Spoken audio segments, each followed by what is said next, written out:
Got it. All right. So it's recording and it's being streamed on YouTube, okay? Perfect, thank you. I'll be over here, I guess. Thank you. All right, let's go ahead and get this show started. So we're going to call the meeting to order at 6:04 p.m. Make a note here. Who's in attendance? Mr. Ramirez, myself, Trustee Valen, Trustee Warner. Ms. Raymond will not be making it this evening. Neither will Ms. Bolton and Dr. Macaluso. Okay. Okay, let's start with the first agenda item, adoption of previous meeting minutes, which I have right here. So our previous meeting was April 26th. We called the meeting to order at 6:09 p.m. In attendance were Mr. Ramirez, myself, Trustee Valen, Trustee Warner, Ms. Lisa Raymond, Ms. Victoria Bolton, and Dr. Christopher Macaluso. Excuse me. During the meeting, we adopted the previous meeting minutes. We had an update provided to us by Mr. Ramirez on the status of technology at GCSD report. We had talked a bit about data breach. At that point, we were under the impression that there was no impact to the district. Since then, obviously, we have additional information that shows there is an impact. We'll talk more about that tonight. Southern Westchester BOCES Fiber, we had an update provided to us by Mr. Ramirez informing us that LightPath was performing work to upgrade the main fiber. Also an update on Southern Westchester BOCES tech support at the time. We had an update on status of Chromebook replacement devices. And at that point, it was advised that the previous conversations on getting a copay amount being added to the parent agreement to cover non-accidental damage or intentional damage, that challenge appeared to also be something that Southern Westchester BOCES was looking at. So there was going to be more research finding out if they had something that could be used or leveraged.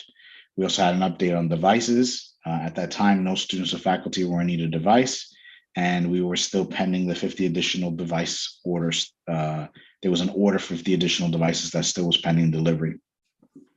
We also had observed reduced substantially the number of intentional damage cases that were occurring. And we had touched on the follow-up of the Zoom testing of breakout rooms and general Zoom applicability for parent-teacher conference meetings. We also talked about the GCSD webpage, an update on the search engine results having that were incomplete or provided no updates, provided no results. That was resolved. And also no advertising is now occurring when you're running the searches on the site. We talked about the searchable personnel directory for each school building. We agreed to try to leverage the LFJ directory model as a potential, kind of like a standard or baseline district-wide. Mr. Ramirez reached out to each of the principals, try to get information updated for the directories, and more work was happening there. We had a confirmation on who was responsible, to the best of our knowledge, for maintaining the directories, which was typically the school building secretaries. And the frequency of that was ideally ongoing and at least once per month. We could also ask CEC to gather feedback to see what is most useful for parents' community to provide in the future, and that's a follow-up on my plate. We then talked about the new instructional technology plan and confirmed that that plan is due on June 30th of this year. And we talked about the current status and a link to the guidance notes. Mr. Ramirez was working on that plan and providing feedback, providing it to the committee so we could provide feedback. We then talked about safety open session items, including the student pedestrian safety about the lights on the Woodlands Middle High School campus during evening hours. Ms. Raymond had provided an update and we believed everything was fully resolved. Mr. Falcone confirmed to Ms. Raymond that all the lights had been changed, the non-functioning ones. Everything was fully operational, and we added 2 new lights at the widened path. We agreed to close the item out. From there, we touched on the assigned seats on the bus, confirmed that the assigned seats for pre-K through 6th grade were previously completed, and the middle high school decided they did not need assigned seating, so we agreed to close this item out. The school safety symposium attended by school safety officers. Ms. Raymond provided an update on the experience for the team and how the team provided general positive feedback, and that they were inspired and excited to have attended that event. We also got an update from Mr. Ramirez on the Smart School Bond being in the final stage of approval, and additional documentation at that point in time had been requested and submitted. We then touched on new business. From there, we had a conversation on the new webmaster or consultant at the time that was being brought on for about a month, and what they were going to be focusing their time on. That has since obviously been completed because this meeting was in April. We talked about food service menu being updated every month at the beginning of the month, and that there is now a link to the food service in the main menu, also under the business office and department list as well, so it's easily accessible. We talked about employee onboarding and what's the process for getting trained for those new employees. Currently, that exists by the SSO in the local building, onboarding, but being improved on to become more formalized onboarding process. Trustee Valen mentioned some observations about dogs being off leash on campus with droppings potentially not being picked up, and certain places in the building where the PA system was not necessarily working properly. Mr. Ramirez advised that we were supporting administration of the CORCAC assessments, synchronization of rosters in grades 1 through 5, and the district-wide safety plan will be on the timeline for next year timeline as a talking point on our next agenda. Let's see, what else do we talk about? And then from there, we went into closed session. And after that, we adjourned the meeting and closed out the meeting. Do I have a motion to approve the minutes as read? So moved. Second? Second. Okay, all in favor? Aye. Aye. All right, so we're going to adopt those previous meeting minutes. Thank you. Okay, so now we're going to go on to the district-wide safety plan update timeline. Hold on one second. Let me pull that up. Oh, I just realized I wasn't sharing my screen this whole time. Let me fix that. Okay.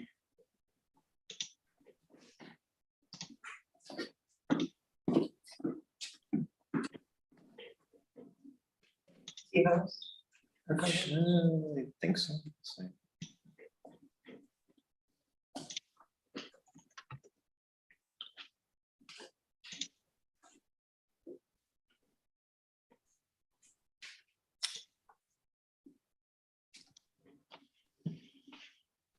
Okay, so let me share my screen here. And then Ms. Raymond did provide me some updates. I'm assuming Dr. Macaluso, you may have some additional information, but let me share out my screen first before I forget to do that again. Share screen.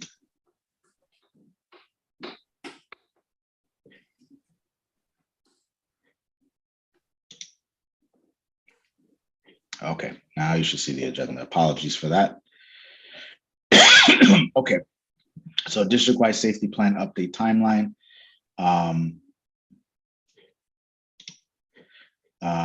Ms. Raymond provided an update on that. She said that the document is currently on our webpage for public review.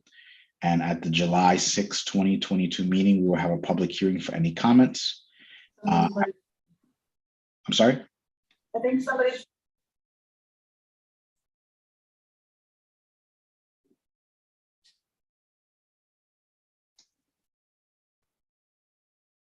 Shall I proceed? Okay. Ms. Raymond said the July 6, 2020 meeting. Actually, Yeah. I think someone may or may not be playing the YouTube on a delay. So if everyone can mute themselves, I think we're hearing you twice. Okay, the only person that's not muted here is myself, Greenburgh CSD, which is you guys in the room together. And oh, David at the bottom, you're not muted. I don't know where that other one's coming from. I'll read the meeting and see if it gets better.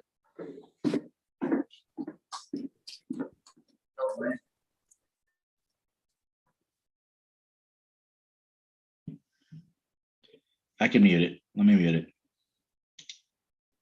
Okay, I muted it. That should take care of it.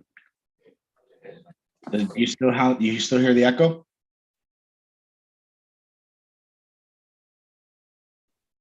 Not anymore. Okay, perfect. Thank you. Thank you, Mr. Ramirez. So Ms. Raymond had said that at the July 6, 2022 meeting, we would have a public hearing for any comments. After that, she would ask the board to adopt the plan for the 2022 to 2023 school year. Dr. Macaluso, would you like to add anything to that? Trustee Panina, I did not have anything additional.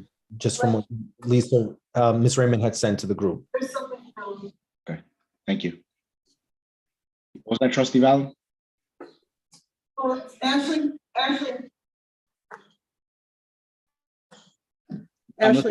Yeah. Ashley, we're hearing 2 or 3 audio streams. Hold on, please. Pause. Hold on a second. Yeah.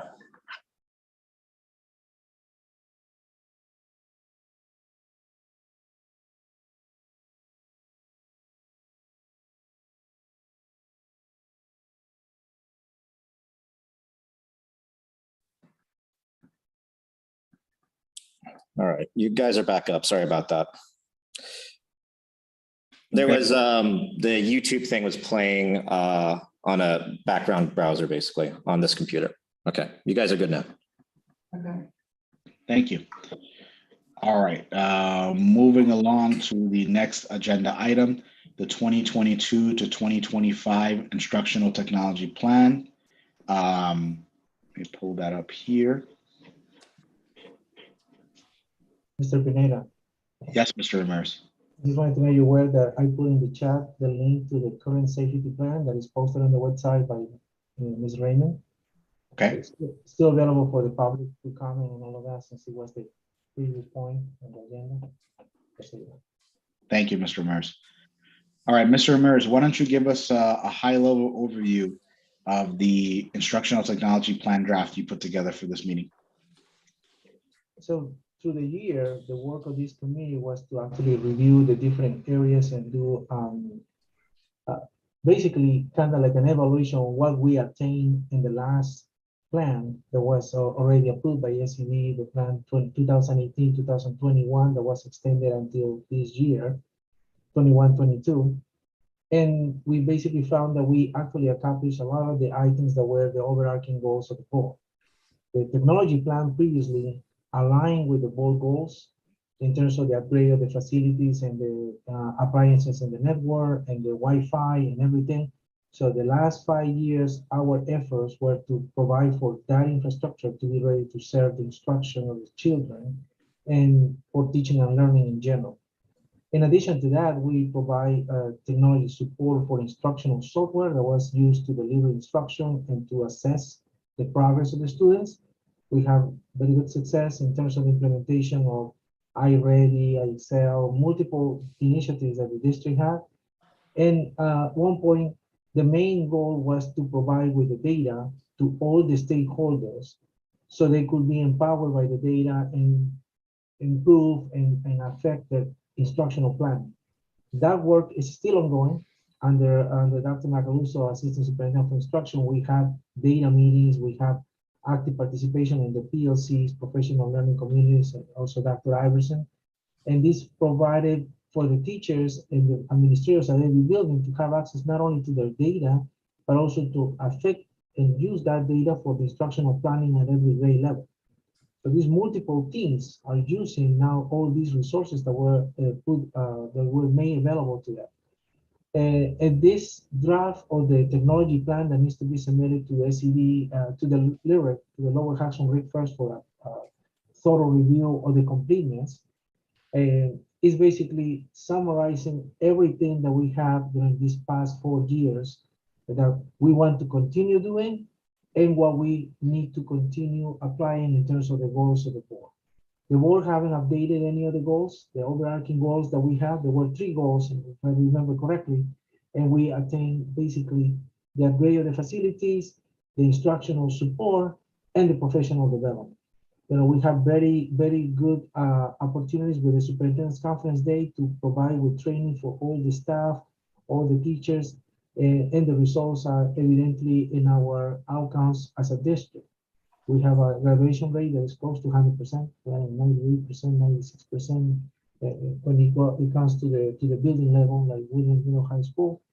So the district is in a very good position, and what we need to do is continue on that road to the greatness.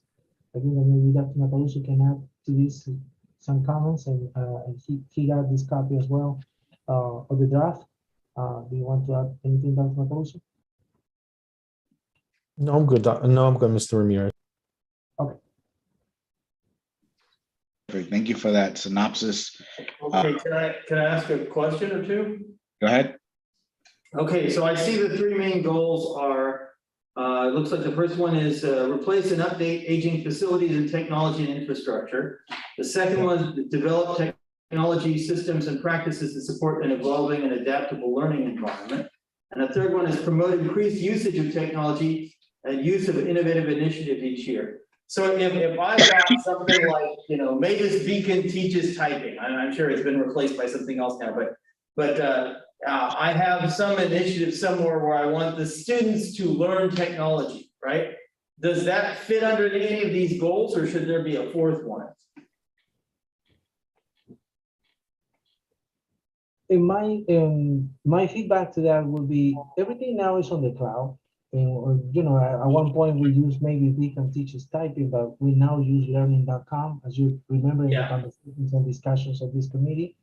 So are you looking at the draft, or are you looking at the one that was approved previously? Because what page are you I guess the one would be 9 of 23, though, the goal that looks like it most applies, right? So the question is, I know that you're updating the infrastructure and then you're providing this environment that allows students to learn about, you know, the normal school subjects. And then there's this idea that they're learning to use technology, right? So is it part of the responsibility, is it the part of the scope of this technology plan for students to learn more about technology? So technology by itself is not the goal. Technology is a tool to accelerate learning, to facilitate teaching. And the way that the state understands now the alignment of these goals with the alignment to the statewide technology plan is that the technology in the districts, in the schools, serve the purpose of instruction. So it's embedded in instruction. So if I have instruction in mathematics, if I have instruction in reading, writing, the portion of technology that will improve the transfer of knowledge, the ability to expedite the learning is basically having instructional software. The district, if you want my advice or my feedback on this, I think that we're ready to go into an LMS. An LMS is a learning management system. It's basically having something that could help in all different subjects to integrate the work in the classroom, the work at home, and the partnership with the parents to continue promoting the learning of the students using technology tools. Technology by itself is not the goal. They learn technology as they use those tools. Now, the state had a special interest on developing typing skills at early ages. You saw those standards. That would be another component that can be provided at the elementary level, at the middle level, because at the secondary, the students already have the skills, some sort already developed because they went through all the different stages using software like iReady, which is largely used as a single assessment tool for different content areas. And, you know, I think that the main focus will be on elementary level. Now, as you know, in pre-K, we use touch screens, we use tablet devices, Chrome tablets. We don't use a full keyboard. We start that in early grades as early as kindergarten. So from that initiative, the one-to-one program, we already starting that process to provide for the students to learn with technology and using technology. If that makes sense. Okay, so basically what you told me is that it's not within the scope of this plan. We have professional development in this plan, but not technology teaching and keyboarding or anything else directly for the students. This is to provide the environment. So I understand that, which means there's some other plan somewhere else that is going to, you know, teach the kids how to use all the apps on the Google Suite and do keyboarding and all that kind of stuff. All right, I can accept that. Then I guess I have one other question. If I look around page 12, there's a please select the professional development that will be offered teachers and students with disabilities that will enable them to differentiate learning and to increase student language and content learning through the use of technology, Please check all of the fly from the provided options and or check other for options not available on that list. All right, so then there's one bullet, one piece, one checkbox in the upper right-hand corner of that, of the underlying box that says, using technology as a way for students with disabilities to demonstrate their knowledge and skills. So I'm trying to picture an environment in which I'm trying to give professional development for somebody to help the students with disabilities to use the technology. And so what I'm seeing right there is you probably didn't check the box because we're not doing that. Should we be doing that? Is there something we need to do that we're not doing now that's available for us? So my feedback to that is actually this committee had experiences with the initiative of Kinnems, as you remember, which was a solution not only for students with disabilities, but in general for all students to have to express physically and follow instruction down through gaming and other tools. And this was implemented as early as pre-K. However, if we want to add that as another area of improvement for our plan, that would be perfect. That would be solid. I believe that would be a conversation because you can adjust the plan every year. You know, there are annual updates to the plan. So what we wanted to do is, this is the overarching plan for the 4 years, 22, 25. And what it does is basically aligns with the state goals. As you can see in many of the questions at the end, is basically the alignment with the SED overarching goals for the state, for the statewide. So I want it to be as, you know, as basic in terms of what we are aligning to, but open, leaving the door open for us to do updates every year. Maybe this year, 22, 23, will be the year of focus on attending to the subgroups. It could be the students with disabilities, it could be the ELs. And it's something that we need to do anyway, because the district is still under the category of the target district because of the subgroups. So, you know, that's feedback for this committee. And those are things that we can adjust as we go. As you know, there will be a replacement for me in July. So I think that there's a good conversation that can be started in terms of what can be done.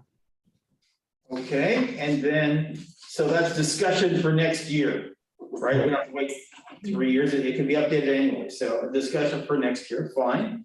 Then on the, at the end, we have a list, we have of the names and titles of the person to be contacted in order to obtain more information. You're Carlos Ramirez, that makes sense. We've got Christopher Macaluso, that makes sense. We've got Lori DeAndrea. We did hire a new person, Kelly Gillen, who was supposed to be the math coach. Should we add her in? We should include it. Yeah, we can probably do the update immediately on the website because this has not been submitted by the superintendent yet. We're waiting for the final recommendation by you and the central administration. So yeah, that would be a good recommendation to add the new person that is doing the math instruction. Great. Those are my questions. Dr. Macaluso, you're in agreement? Yes. Yes, thank you.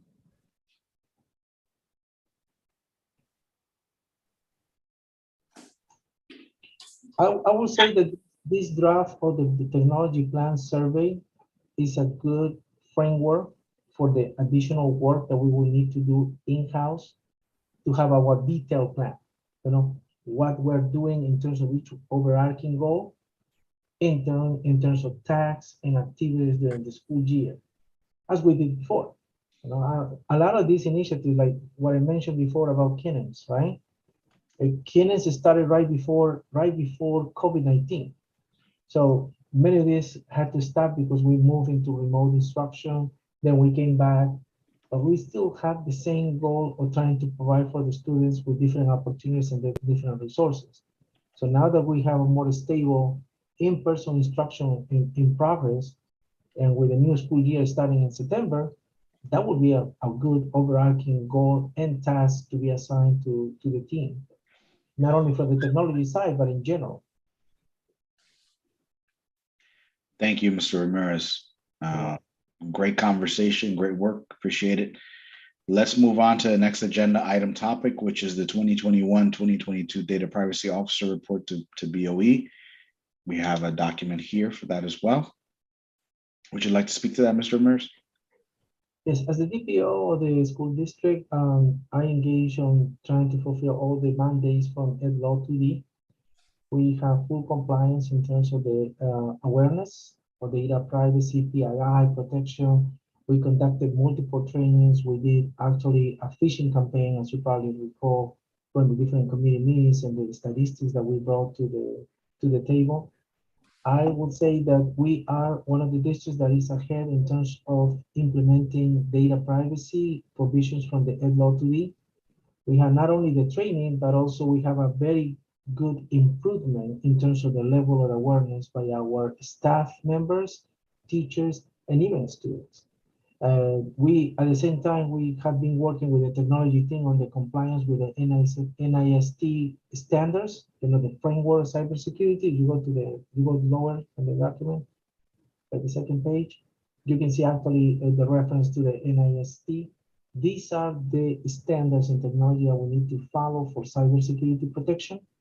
And we have been diligent on following on this with the network people, with BOSI support, and we're at a very good stage.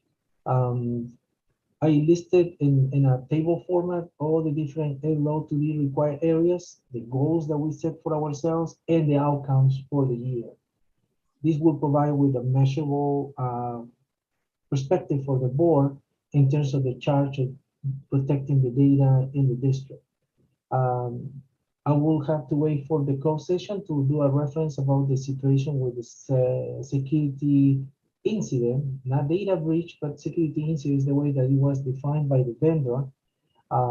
Illuminate Education reported to us right before the letters were sent to the parents about the potential security incident that happened back in November and extended to January of 2022. However, the state education department and the Attorney General of the state of New York, they are now involved in that investigation, and is basically we are subject to just wait for the results of that investigation. There is more information that is coming our way. The part that I can share publicly is that the district learned about this and immediately engaged in trying to get as much information from the vendor. The vendor took a long time to reply to not only us, but all the districts that were affected in a way, because they were doing their own investigations. They wanted to be correct and define the incident as a data breach or just as a security breach. The difference in those two categories is that they describe that the security incident is because somebody or someone from their organization got into the database, but it only looked at the information, never extracted. And that was the first report that we received. That's what is public so far. Now, with the help of the State Education Department and the Attorney General, these investigations are going more in depth. And we're just waiting for additional pieces of information that we are allowed to share with the public. Since there is an investigation, we're very limited on what we can actually provide. But the first rule was to communicate to anybody that was affected in any way with the data, and that already happened from the vendor. It didn't happen at the district level, therefore we didn't send a communication to our parents. We actually wait for the vendor to communicate to them. And now we're just waiting on instructions from the education department to see what is the next step that we need to follow.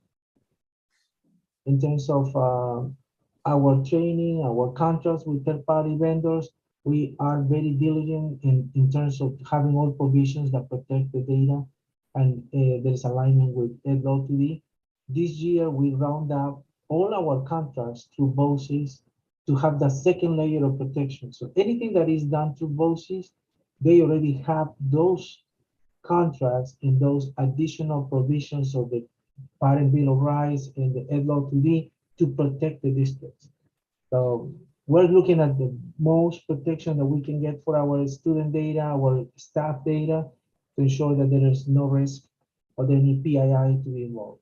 And let me just say this about PII, because a lot of people can get confused about that, is protecting the personal identifiable information.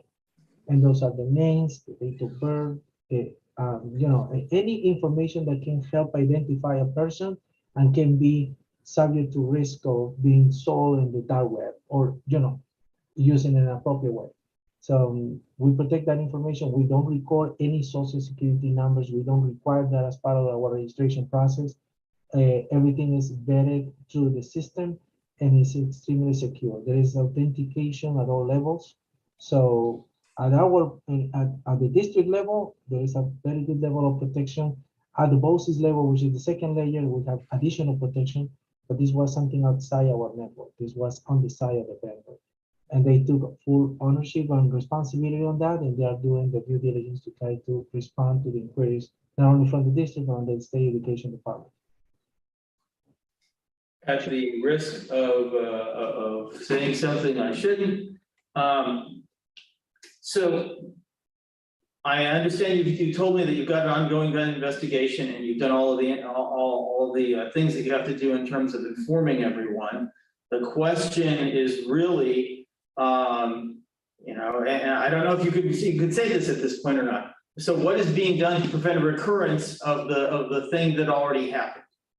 Are you able to say that, or is that giving away the show? I will have to discuss that in closed session with you. Okay. So we will table that for closed session. Yeah. Thank you for that update. Just a quick little thing. I appreciate that you've shown in the document the links to where the information that's required to be posted on the website is located. Can I just ask that we also put the Parent Bill of Rights at a minimum under the parent and student section of the website so it's easier to find? Right now it's searchable, but it'd just be easier for the general parent population, I think, to find it if it was also listed under parents and students. I'm thinking the note, and we will make it happen. Thank you. It will be under the planning students as well. Okay, thank you. So let's move on to the next agenda item, status of technology at GCSD report by Mr. Ramirez. And here we're touching on data breach, right? The letters were sent from Illuminate during one of the last board meetings, not this past one, but a previous one. We had discussions around a letter being sent from GCSD to parents, informing them, providing additional clarities. I think there was a lot of confusion with the letters from Illuminate.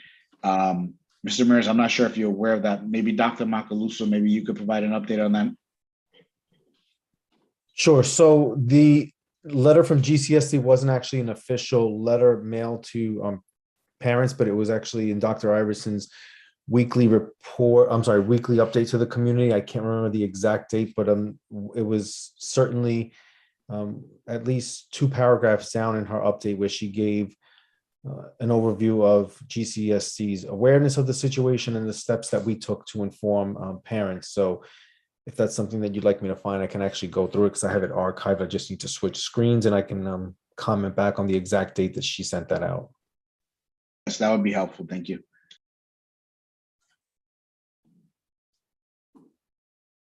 I can also add that I believe Dr. Macaluso consulted with Dr. Iverson and the attorneys.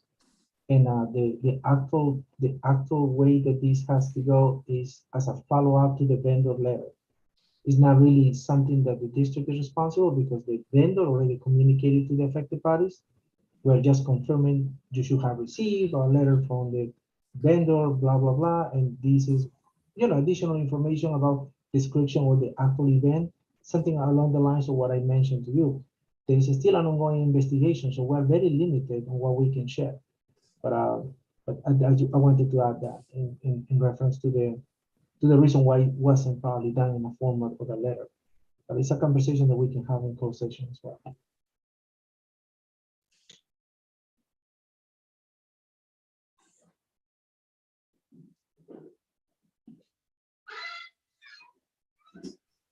Mr. Pineda, you want to go to the next topic and then we'll continue with that database in closed session? Or? I think Dr. Macaluso got close. Yeah, I'm still actually searching that. I'm looking in a couple of my emails. So I'll read the update out loud the note that was in Dr. Iverson's weekly update as soon as I find it. So we can continue is there anything else on the open session agenda? Yes, there's plenty. Okay. Yeah, so go right ahead, and I'm still looking and listening actively. Okay, sounds good. All right, Mr. Ramirez, do you want to give an update on the Southern Westchester BOCES fiber? Has that work been completed at this point? It's ongoing. They start working on the outside of the buildings. The plan is that they will continue during the summer and it should conclude before August. So we have a connectivity of 10 gig between buildings already. This is basically to replace any dark fiber with a new layer 3. I'm talking, I'm talking technical language, but it means the newer version of the fiber optics. So we get better speed, better broadband distribution with all the appliances in the network. Redundancy. Right, Mr. Ramirez, that would also increase our redundancy? Yes, the redundancy is already provided with some appliances that we duplicate in the network. So we have redundancy already. What we're doing is we're expanding on a ring format. So we're going to have 2 points of entry for the internet to the district. The second point is Leah Jackson. As you remember, we had a conversation internally on the committee, and everything is ready for that deployment. So according to plan, that should be happening during the summer. The last conversation I had with BOCES is we are on track for the schedule, and they already contacted the vendor that is doing the replacement of the fiber. So this is ongoing. We just need to follow up and get some dates, and it won't interrupt instruction. That was the main goal, that there shouldn't be any interaction with instruction. This is all work that is done outside the schools, and the moment that they will get into the schools will be just to connect to the appliances in the server room or in the whatever the intake is for the entire building. Excellent. Thank you, Mr. Ramirez. Moving on to the next agenda item. Southern Westchester BOCES tech support. Have we had any feedback from the building principals on how the building level support is going thus far? So the number of tickets that we get in the service desk, right? It's being attained. We have very good turnaround. Obviously, there is always room for improvement, and that is something that should guide our analysis of the service. Our professionals from BOCES, they have the expertise, they have the support from the second level support back at Lower Hudson Rec. But obviously, we are getting to the end of the year and end of the school year, and the demands are great. We were planning on doing a full update on devices that were Mac OS or iOS. So we engaged on doing that while we were collecting Chromebooks, replacing, repairing. We start looking at the iPads, see how all the models that we have, what needs to be replaced, and we continue following on our replacement plan. I haven't heard from the principals in terms of complaints. What I heard from the principals is they are getting stuff done, and we are repairing as we receive the tickets, but it's an ongoing effort. This is part of the transition to MIT service. Managed IT means we don't have a person dedicated to a building, we have a team dedicated to the district, and they go around on a different rotational schedule. But when there is the need for a priority because there is an event like the Superintendent's Conference Day, or we have the end of the year activities for graduation, that takes priority, and the team knows how to prioritize and how to provide and do the service. Okay, thank you, Mr. Ramirez. All right, let's continue with the agenda. Status of Chromebook replacement devices. Is there any update on the Southern Westchester BOCES trying to find additional insurance for multiple districts, and if anything happened there? So they provide us with a couple quotes, and what we're doing right now is we just receive all our deliveries. We just complete all our deliveries, so we have plenty of new devices to replace the ones that need to be replaced. So our goal will be that with the new fleet of devices, plus the ones that are operational, to have a quote that can reflect the actual cost to have any replacement in case of damage happens through the school year. I believe that we're going to have this in the order of probably between $15,000 or something like that in a PO, and that will be sufficient to provide for the rest of the year. It's still in our RFS and our request for services, so I'm waiting to hear from BOCES on what is the final count. and what will be the final price. But that's the range, it's between 15 and 20,000 per year. So if that is the case, and that means replacing any device that is damaged to a level that cannot be repaired, I think that it makes sense and it's cost effective. Our devices cost about $350 because we not only purchase the device, but we also purchase additional support for 3 years to ensure that the device can be repaired. So it's in that range. And we have about 1,500 devices that are in transit all the time and used in the district because we have a true one-to-one. So it is a good, in terms of the numbers, it works out. And it has been in the conversation with Ms. Raymond, but like I said, she has another idea about this because what we want to be sure is not only protect the Chromebooks, but protect all the devices. You know, not only Chromebooks, but also Windows laptops, you know, any device, iPads. So in that way, it's a one cost and it's an umbrella protection. I don't know if you're familiar with the concept of umbrella insurance, but school districts don't have it in general, but it's something that we can probably provide for these devices. Okay, thank you for that update. All right, so go ahead, Dr. Macaluso. Yeah, I have that. So on June 10th, it was in one of Dr. Iverson's message from the superintendent. So let's see, Pass Beyond Woodlands High School graduation, summer reading program. She speaks about the safety plan. And then actually it's one of the last pieces there, Illuminate Education Data Breach. As we have shared, the GCSD was recently made aware of a security breach that occurred at Illuminate Education, one of the vendors for our district. We acknowledge the feedback we received from some parents regarding the manner in which they were informed about the breach. When GCSD was notified of the Illuminate data breach, we followed the necessary steps to ensure affected members were informed. In consultation with our council partners and using guidance from the New York State Education Department, we elected to have the vendor mail notices with next steps to affected individuals. Having the vendor mail the notices was ideal due to the human and capital resources that would be needed to complete this undertaking. In addition, since Illuminate was the source of the breach, they would have the most accurate information to share with families. That said, we understand that should there be a situation similar to this in the future, the Greenburgh family would appreciate communication from the district in addition to the third party that was responsible for the incident. Thank you, Dr. Macaluso. So a few things come to mind. My first thought is, I know Dr. Iverson's weekly update is spread far and wide, and we capture a large audience. But one of the things that comes to mind is if someone is not part of that distribution list, they may not have this information still. So I'm not sure of the best way to do it, but I'm wondering what else we can do to kind of reiterate what she provided and touch on some of the things we talked about during that board meeting, right? Reminding folks that this was a third-party incident, not a GCSD specific issue like Mr. Ramirez touched on, right? This wasn't our lack of security protocols that caused this. This was the third party's issue.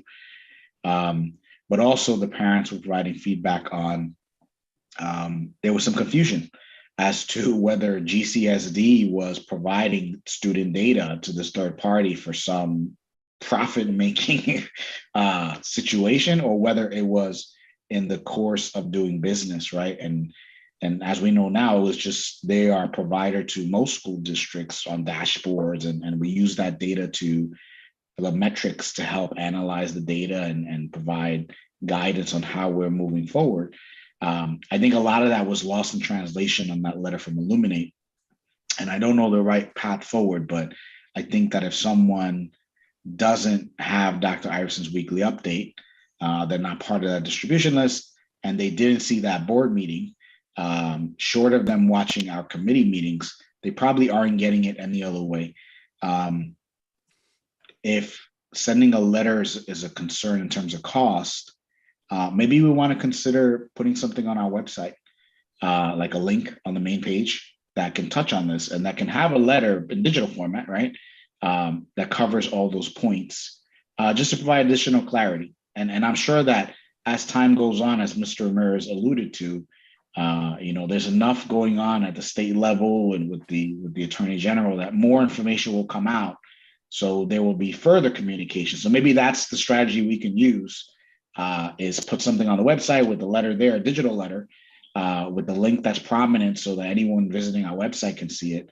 And we could also consider putting something out on social media, such as Twitter or something like that, mentioning that we've put this on the website. It's not a secret. Almost when I looked at that list, a good majority, I won't say all, but a good majority of New York State school districts are affected by this. So I don't think there's anything sensitive about, as long as the right language is used, and I'm sure you guys will find the right language to use, we can convey that message without causing further confusion. I think that would go a long way if you guys are amenable to doing that. I've noted those recommendations, website, Twitter, social media, and certainly will speak with our communications team and Dr. Iverson about how we can continue to push that information out so that it does touch a wider audience, in particular the individuals who are affected who no longer reside or attend Greenburgh schools. So I will definitely follow up on that. Thank you, appreciate it. Okay, so we were on, let me get a catch up here and see where it was. So we were on, okay, we just touched on the device status update where Mr. Ramirez, you said that we're good now in terms of devices. So we're still at a point where no students need a device, right? Everyone is covered? At this point, no students have issues with not having a device. They all have a device. And just as a summary, all new students get new devices, primarily. All the students coming from pre-K going to kindergarten, either they were in pre-K or they are new students to kindergarten, they get a new Chromebook. That's the beginning, the assignment. All the students getting into the pre-K program, they get assigned a working touch tablet Chrome device. And if there is any need for replacement, we replace those on the fly as well. Students leaving as graduating class, the 12th graders, they are to return the devices to the technology department. They return it to the building principal or the designee, and then they are moving to the technology department for cleaning and reassignment into the pile of repairs and replacements. So all new devices are primarily assigned to new students and students coming into kindergarten. And then as we go, we assign the devices as needed, as requested, and that's the order of priority that we have. Thank you for that. That's very helpful to know. Ashley, sorry, I guess I should use this to raise my hand. Go ahead. I may have missed it earlier, and I apologize, Mr. Ramirez, but did you give an update? Are we still replacing roughly a third of the devices every year? And can you give us an update on the seniors who've returned their devices? I know they're still in the process, but do we have a feel on if we're getting a majority of those back? Yes, as part of the requirements for the graduation, to receive the cap and gown, they have to return textbooks, computers, devices, Chrome devices, everything that was assigned to them by the district. So anything that is district-owned equipment should be returned by the 12th graders graduating. And any student leaving the district, with an exit form, those exit forms get forwarded to our data person and to the tech department for capturing that device. Normally, the device is returned at the building level. So when they are leaving, they actually leave it with the secretary of the principal office, and then they forward that device to our department for cleaning and reassignment. So it sounds like because that's still in process, we don't have a feel for if we've gotten 95% of them back, or we don't have a feel for that. As of right now, I can do a quick check. I believe that we have from the deployment, the 12th grade students, right now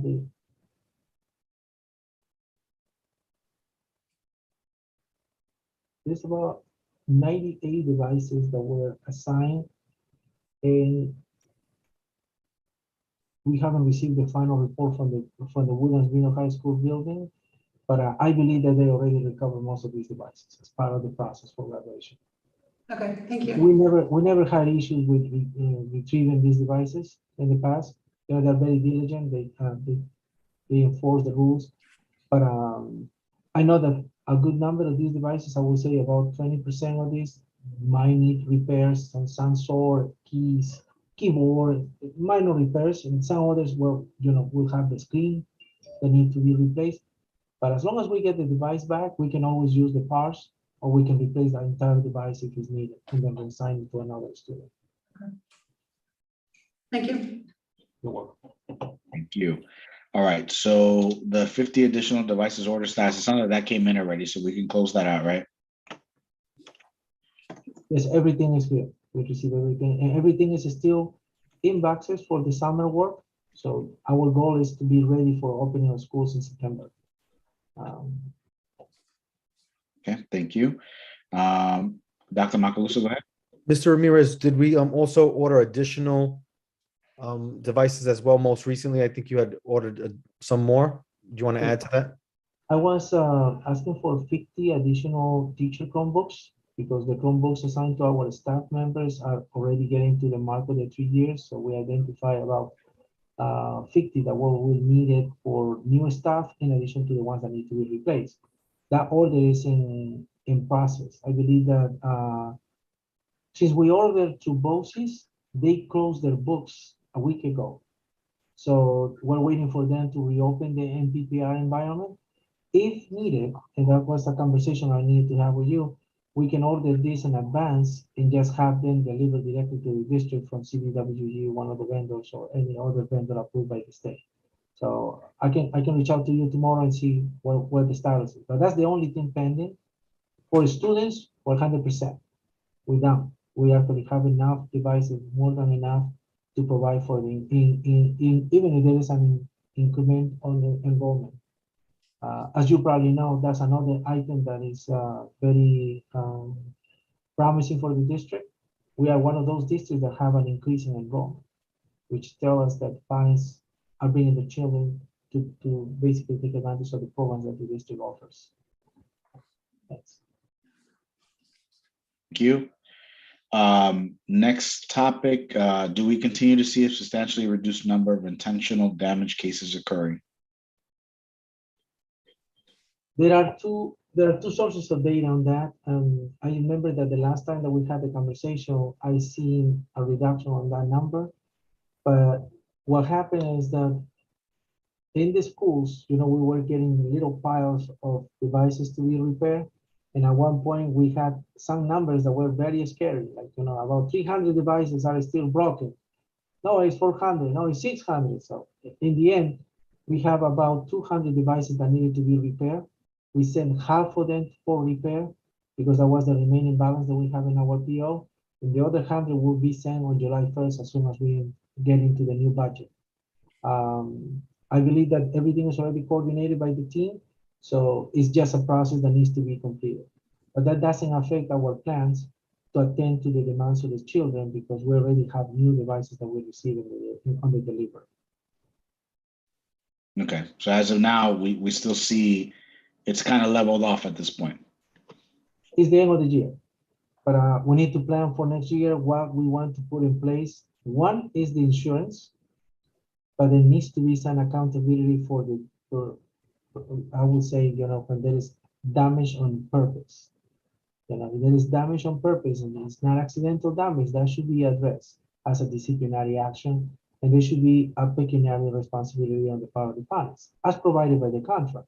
The contract provides for that. Yes, we never enforce it.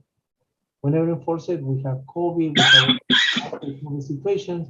So it's time to start looking at this from the perspective of policy and procedure.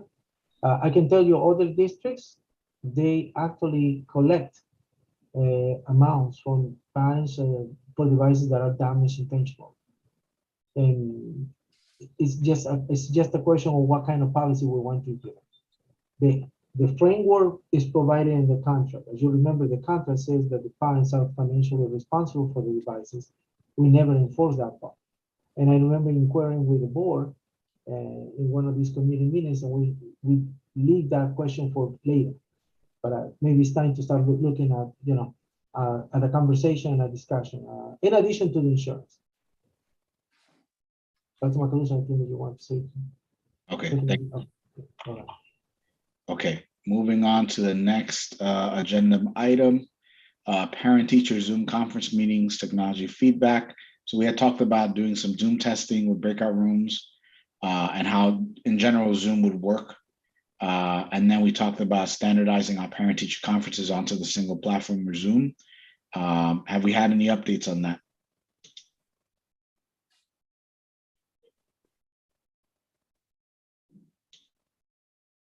No major updates. It's a conversation to have with the principals probably during the retreat. Because if it's adopted, then Dr. Macaluso maybe is the person that needs to have that conversation with the principal. If adopted, it can start next school year. The technology works. We test it, we use it with the board, we use it with adult meetings, like parent-teacher association, PTA, it works. And you remember the feedback that we received from Mr. Mastrangelo, he was really happy. So I believe that this will be a good tool to implement district-wide if that is the actual platform that we want to use. I think that the model that we were following from central leadership right now was more into in-person meetings. But I gotta say, we get a very good attendance when we do Zoom meetings. Probably numbers that we never seen in person. Hundreds and hundreds of people can get into a call via Zoom. So it's good to have the ability to do both or simultaneously. The technology works. We have an upload band, we have the ability, and our staff is already trained. If additional training is needed, we can plan for that in superintendent's conference day. That would be my feedback. Thank you, Mr. Ramirez. Okay, so it sounds like that's something we need to look into. Question. Go ahead. I'm just wondering, as far as planning for back to school night, I do agree that there is higher attendance for some of these meetings on the part of parents when we do it virtually, especially teacher conferences. I remember being in empty hallways as an in-person parent. However, I'm wondering if Dr. Macaluso, if you're actively speaking to the principals over the summer about what they want to do for back to school night. Where I'm going with this is because if back to school night will return in person, fantastic, but if it will remain virtual, especially at the younger grades, we really need to make sure that parents, if we're going to use the Google version, that parents have access and are understanding how to enter the Google Classroom within those first few weeks of school. Can you speak to that, or is it too early to have that discussion? Right now, Trustee Valen, I would say it's a little too early, but I think what Mr. Ramirez had indicated as a suggestion, which would be to continue to poll the principals during the administrators retreat over the summer to kind of standardize that. I think just in general, we're all on the same page with respect to attendance being higher with virtual. And I did hear from principals that they continue to offer parent meetings just in general, whether it be parent-teacher conferences or just regular check-ins with families virtually, and parents have preferred that. So I'm noting that we're going to do some follow-up with respect to whether we do one or the other. And I hear Mr. Ramirez saying that the recommendation would probably be to continue to use both because we have the technology, the Zoom and the Google Meet that works. And I'm also going to note that for the administrators retreat that we will speak about back to school nights and what those will look like, whether it be in-person full or some combination of in-person and or virtual opportunities for parents who can't make it in that format in person. Okay, and under that note, if you could just say if any part of that will be virtual, and I highly recommend testing ahead of time because no matter how expert you are, there always seem to be glitches, and I'm always willing to be a guinea pig for that. And again, just to reiterate, at the youngest ages, when the parents are just doing this for the first time, they might need a little bit of hand-holding beforehand from our check department, or the building leaders might need to send out a how-to guide or something. So just if you could include that in your conversations, that would be great. Thank you. I think we also can look at offering like some parent universities for that, maybe in the beginning of the year, like Parent Academy, so to speak. I have to think about that though, right? Because the parents who want to come virtual Right. We need some kind of notice for that. And so how do we teach them that? It's a chicken and egg Right, situation. right. Exactly. So, I've written it down, maybe like, yeah, a how to and or like, okay. Can I just request that we just standardize on Zoom for those types of meetings moving forward? I think that the Google platform is excellent for educational purposes and for keeping the security of our students as number one. But I will say from a ease of use, Zoom is so much easier for folks to use. Every adult at this point. I know several senior citizens that are way up there, my grandparents included, know how to use Zoom now. So we won't need to train them on that. So I think it would just make a lot more sense if we just standardize on Zoom for parent interactions with the buildings. And obviously we keep our Google platform for all the student specific data. That would be my request. And as a feedback, I agree 100% with what you say, Mr. Pineda, because if it's the adults meeting, everybody has some sort of experience with Zoom, either through school or the children, either through the association, through their community, to their local municipality. It has been used. So, and Zoom is very straightforward and simple for the adults to handle. I did that very little hand holding will be needed. I mean, just little guys like how to, and what it is, and something like that. It will be very simple, not as complex as Google Meets, because Google Meets is more like an instructional platform.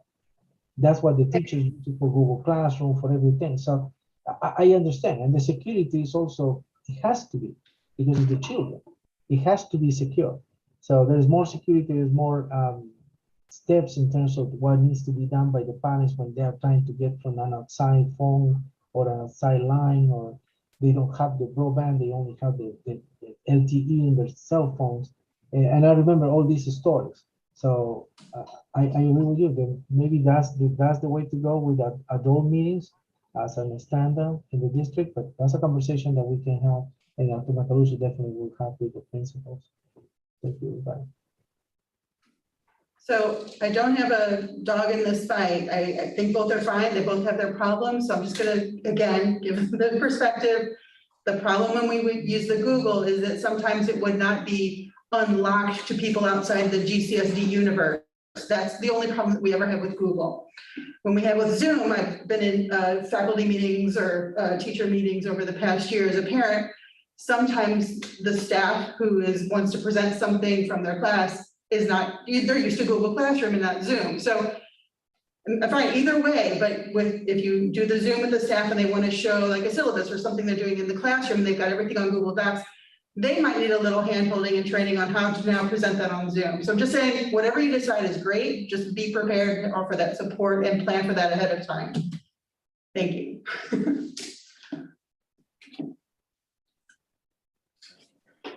All right, so we're gonna update this agenda item. We're gonna say, it sounds like, were we all in agreement on Zoom for this? I'm either way. Okay, Dr. Macaluso? I prefer Zoom. When I came to Greenburgh and I said Zoom and folks were like Google Meet, I think Zoom is very user friendly. So yes. Okay, so I'm gonna say committee recommends. 2 people on your committee.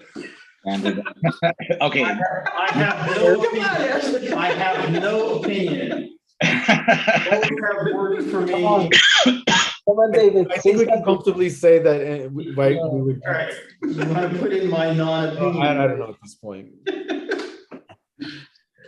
I think what Dr. Macaluso finds out from the administrators works best for them and their staff, I'm willing to support. That's what I'll say. Sorry. It doesn't. I'm gonna make a note here. Partially. All right. Moving along. All right. GCSD webpage. So we touched on this during the previous meetings. There was the Lee F. Jackson directory was talked about as the model to use for the searchable personnel directory for each school building. And again, what that is the way that if you're looking for information on how to contact, your child's teacher, or trying to find out who you should be talking to about a specific thing, that there's a directory on the website, that has that information. All schools have it. Leaf Jackson happens to have a pretty good version of that. It's pretty straightforward. It's easy to understand the information. So we kind of said, hey, maybe that's the one we should kind of standardize as the model. And then we're going to be more discussions on that. Is there an updated status on that conversation?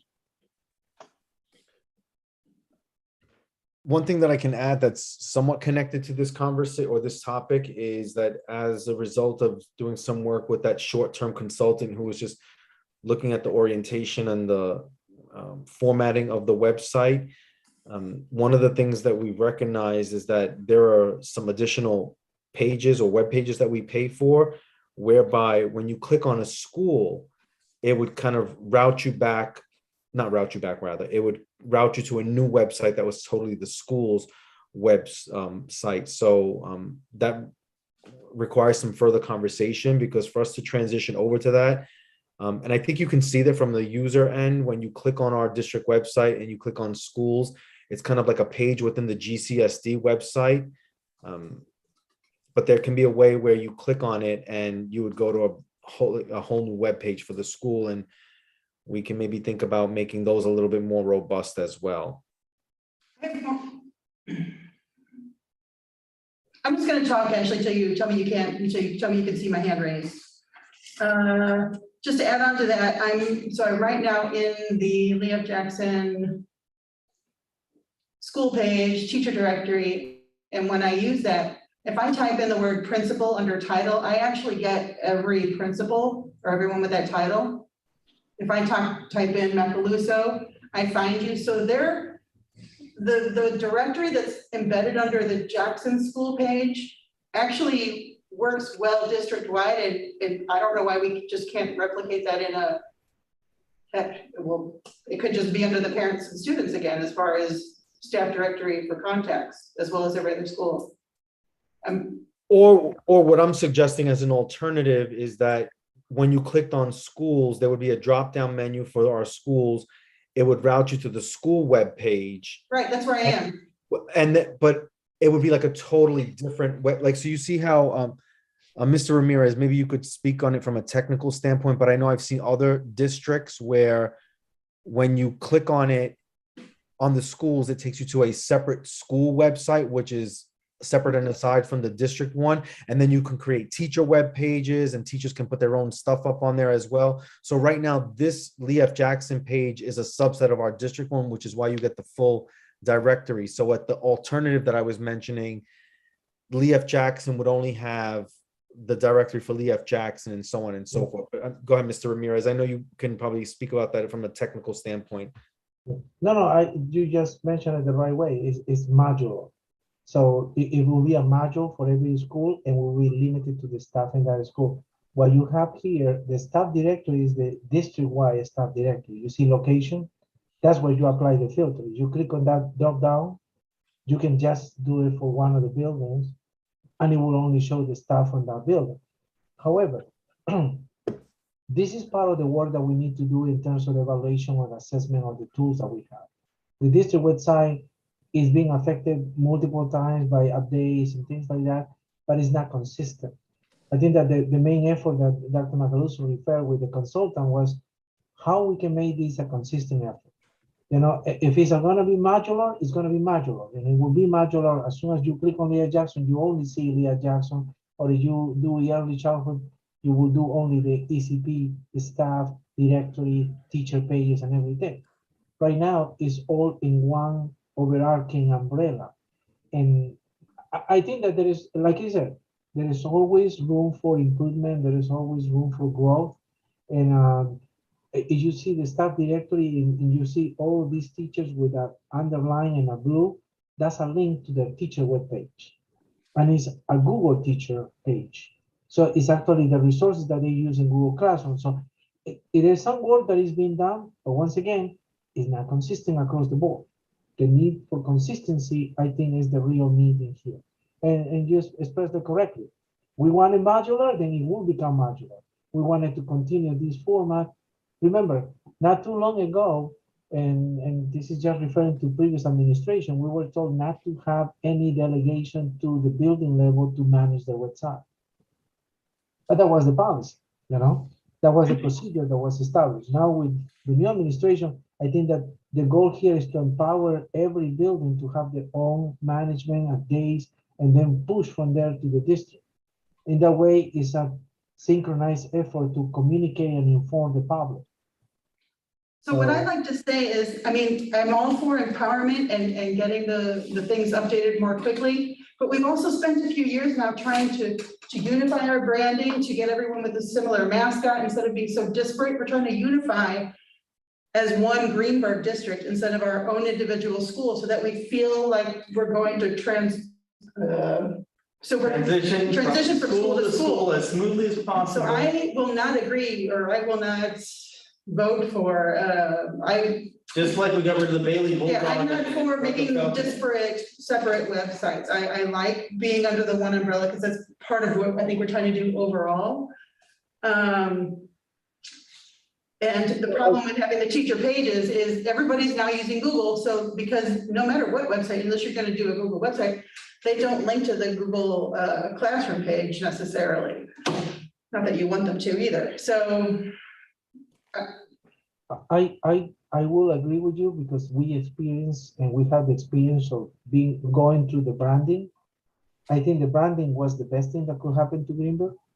It put us in the map, and it's something that we should probably keep going because it's the image before the district, is the image before our school community, our parents, and they all identify the logo with the mention right there as our branding.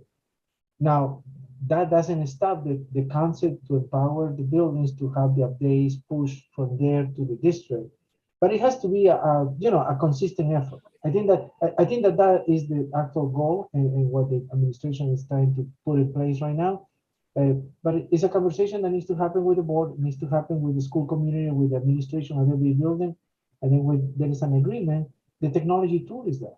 So I'm just stating my opinion now that if we have separate websites, no one's going to land on the same landing page and get the same set of news about the district. No one will be able to see what good things are happening at a higher level school and be motivated to want to go to the upper grade school. I just am philosophically opposed to creating separate websites. I know where you're going with the concept. Yeah, we don't want to have multiple brandings within the brand.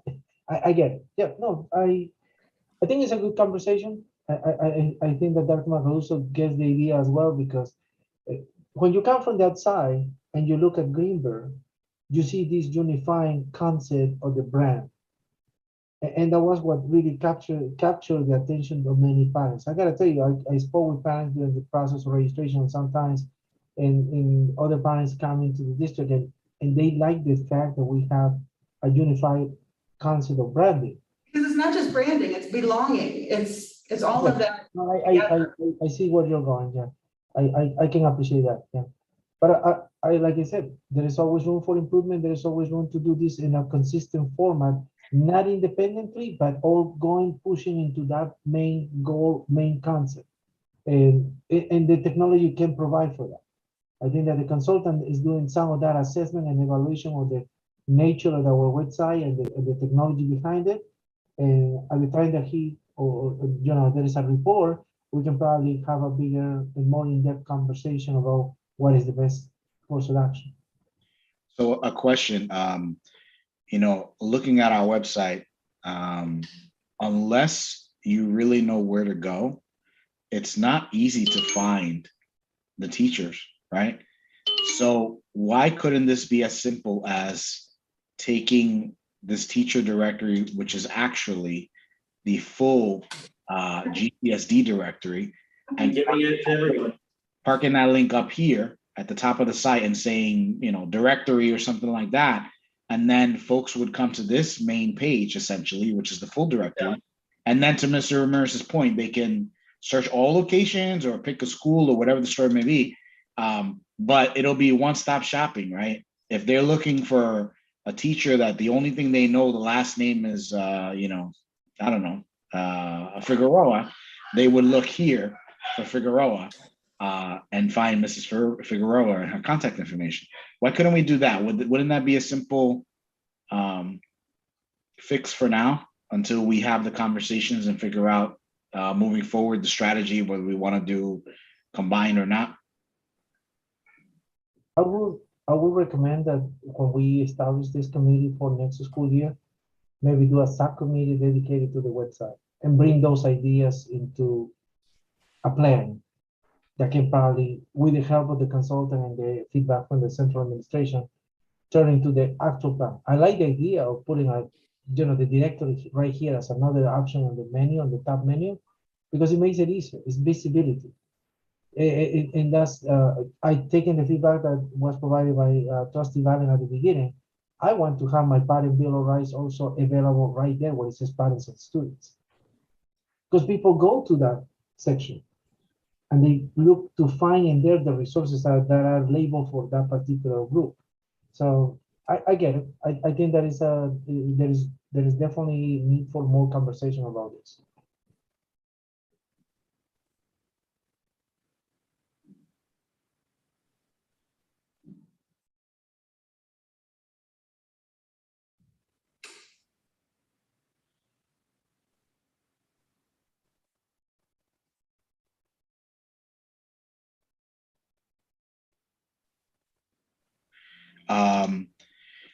So the next question is about the updating of those directories, right? I still see some information that's out of date.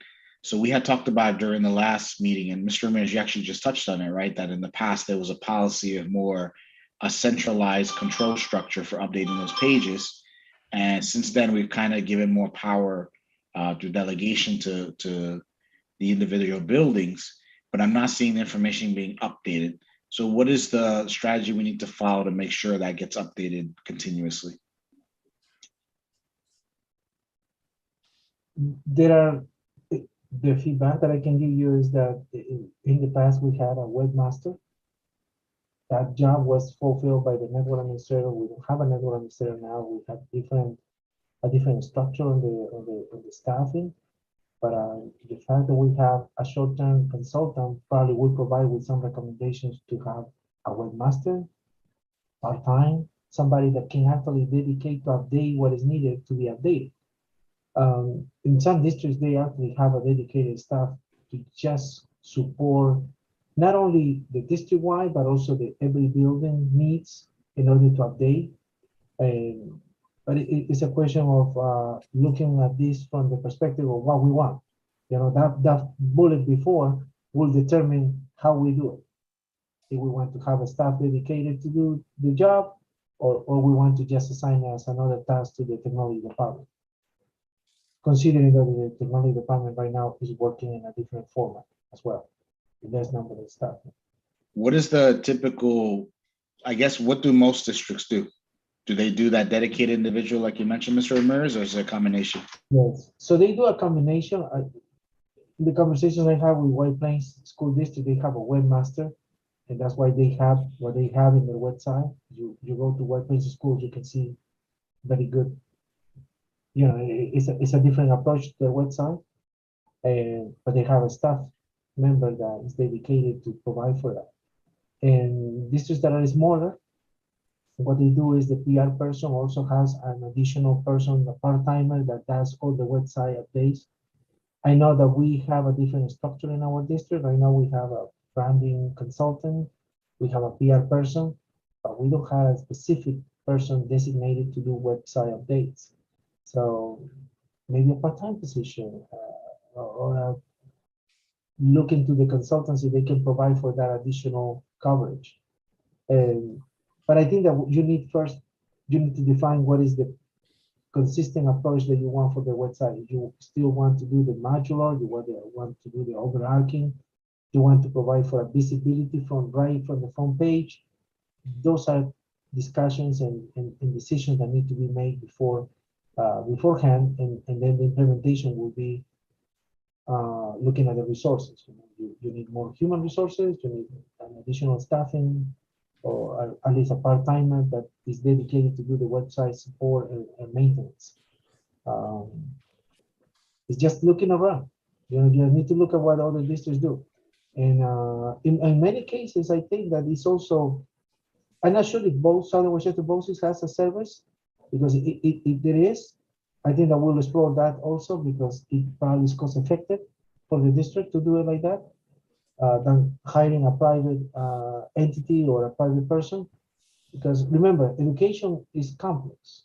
And if you have an entity like BOCES, they already know they're embedded as part of the educational organization statewide or the state education department. So they know the regulation, they know what needs to happen, what cannot happen, and all of that. It makes it less complex, you know? That would be my feedback. Thank you, Mr. Ramirez. All right, moving along. Actually, sorry. Go ahead. Thank you for the information on who would do the website changes. Can I actually add the first part of the piece, which is the information? Maybe we should explore having, as far as keeping things updated with staff changes, maybe that should be part of the exit and entry checklist. So that a list can get compiled during the year to then be passed on to the person who would actually enact the changes. Instead of relying on various people, maybe that's a way to centralize that part of the process. Just food for thought, since it's not my decision, but I'm throwing it out there. So if you don't mind, an additional piece of feedback on that idea is let's explore OneSync, which is a service provided by the financial team for the business office. You know, every entry of new employees goes through the HR process. So as soon as they are created with an email, with an ID, with an authentication username and password, they automatically will populate into other systems, including Blackboard website. Right, the entry exit checklist, right. Yeah, it's a service that is provided by BOCES. We never explored that in the past, but it's new. I saw it this year offered to many districts, and I like to, you know, maybe put the idea in there as an evaluation item that you can look. It will be part of that checklist. And if the OneSync provides for that to be automated, then you're golden because you don't need to spend time or assign a staff member to do that manually. It's all synchronized. OneSync is the name of the service. Okay, thank you. Noted.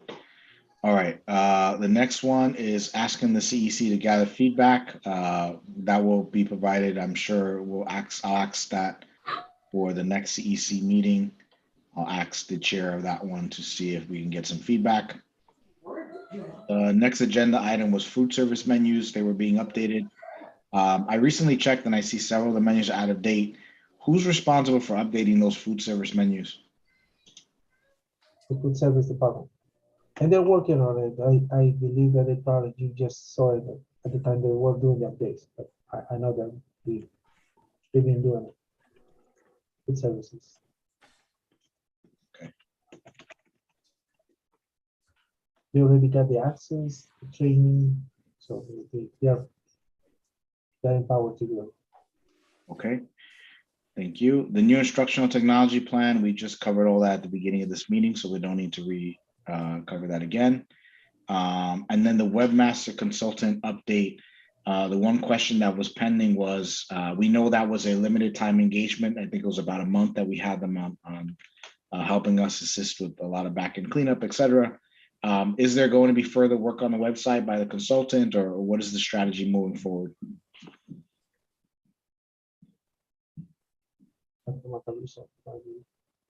This person talks to them.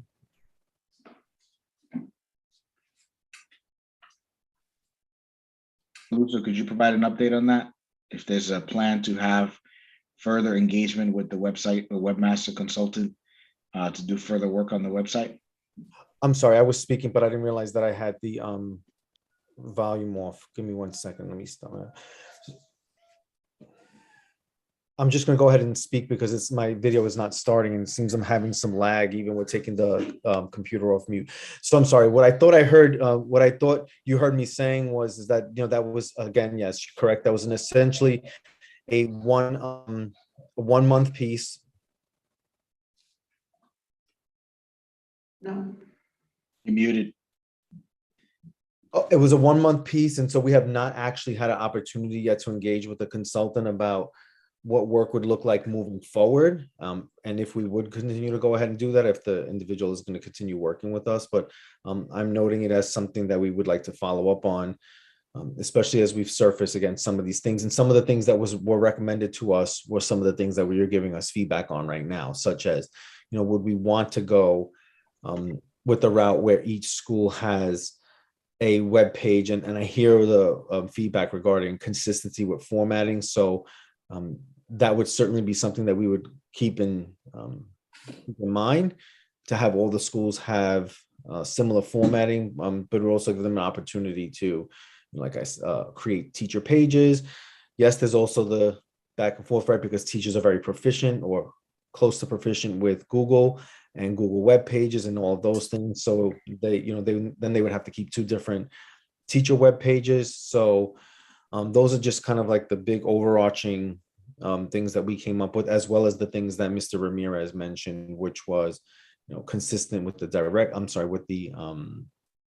way we format things on each web page, and the other piece I was going to mention. The branding. One more time. The branding. The brand. No. Yes. Thank you, Mr. Ramirez. So with the branding, we would continue with that kind of a thing as well. So yeah, there's just a lot of things for us to consider, and moving forward, how we would want to go ahead and do that. And I'm sorry, yes, the one thing that Mr. Ramirez had also mentioned as well was also something that came up. It's like, so is this something that becomes part of the responsibility of a person? So that he did surface that when I joined the district, the network administrator was the one who was also the webmaster as well, and so we know what that output looked like, right? As far as having someone having to manage the network and be the network administrator and the webmaster. So yes, would we want to then move forward with a separate individual? And so those are all conversations that we will continue to happen when we look at how the technology department will evolve next year. Okay, thank you for that update. Very helpful. Okay, moving along to safety open session items. We have a few on the list. The first one is the high school vestibule update. So as of our last meeting, the Smart Schools bond was in the final stage of approval, and additional documentation had been requested. Happy to say that as of our latest Finance and Facilities Committee meeting, we have the update now that it has all been approved, and it is moving forward. So that is great news. It's been a few years in the making at this point, but it's moving along. And then the last item we had on the agenda here under safety open session items was employee onboarding. We had a conversation about how are the when a new SSO is hired into a building, how is an SSO trained on the local procedures that are followed. And Ms. Raymond had said that that's basically performed by the SSO in that local building that helps onboard the individual, but that there was work being done to look on if there was any way to improve that and becoming more of a formalized onboarding process. I don't believe Ms. Raymond provided an update in the email she sent earlier. Dr. Macaluso, do you have any additional information on that one?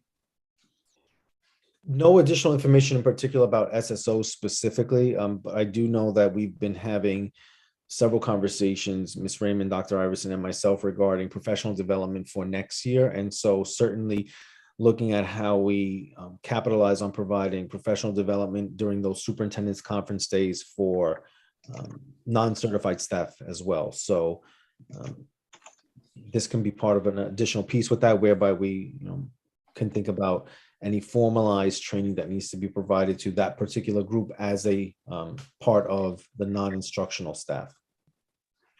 Thank you. Okay, that was the end of the open session public items. We have a few to talk about during closed session, but before we do that, any new business items? Trustee Valen, I see your hand. Thank you. Okay, it's a new old item. So when we go to my favorite tab right now today, parents and students on the website, and we learn how to update our contact information, we still need corrections here. Why am I talking about this? Little background. Last August and September, we heard from a lot of parents who were not getting their summer packets from the school. And then it was the theory was that they didn't have updated contact information because some schools were sending them electronically as opposed to in the mail. So if a parent doesn't know that they're getting stuff electronically and they don't know how to, it's a chicken and egg situation again. If they don't know how to update their contact information through parent portal, then they're never going to get those updates. So at least today, what I want to point out is in this section here, when you go to how to update your contact info, and you click view, the instructions here, hold on, maybe it's changed since I last looked. Hold on, these are not correct instructions, and I've said this since our very first meeting this year. These instructions need to be amended because this is how to basically register. This takes you through the long way to do it instead of just clicking on the appropriate tabs. Again, I'm happy to speak with whoever actually does this to get it fixed as soon as possible because this will be a problem again in August and September. And then so tagging on that, Dr. Macaluso, when you're talking to your, or when the team is talking together about the summer packets, just bear in mind that there was a major problem with communicating to parents in time last year. And, you know, they were told to log in online, but they couldn't figure out how to log in online and there just wasn't the help available to them. So we need an easy instruction information out there, especially if we're going to go all virtual with the information we're sending out. Trustee Valen, if you scroll down, you have the email for the registrar right there. So I know that she proactively contact parents contact her directly. Hold on, where am I going? You see the email for the district registrar, Ms. Lugo? So she receives, Wait, hold on, I'm not there. I'm on the actual web page. Let me go to where you are. but right there where you are showing on the screen, that's the email for the registrar. And I know the parents, when they see or they have any trouble in following these directions, they contact her directly. So I would suggest that we reach out to. Okay, but the instructions before you get to that email are wrong. Is that, I just want to change the piece in Yes, front of that. yes, but you see that this is a Google Doc, so she can update it following. So you want to talk to somebody, I would suggest that you contact the registrar or Ms. Raymond, who supervises Ms. Lugo, and they can update this page because this is a Google Doc. As you can see, this can be updated in no time. But this is Okay. under the responsibility of the registration. So I will suggest that you contact the registrar. Okay, I'll go through the chain of command, but I will do that before Saturday. Thank you. Trustee Valen, I have it noted. I can take care of that. Okay, thank you.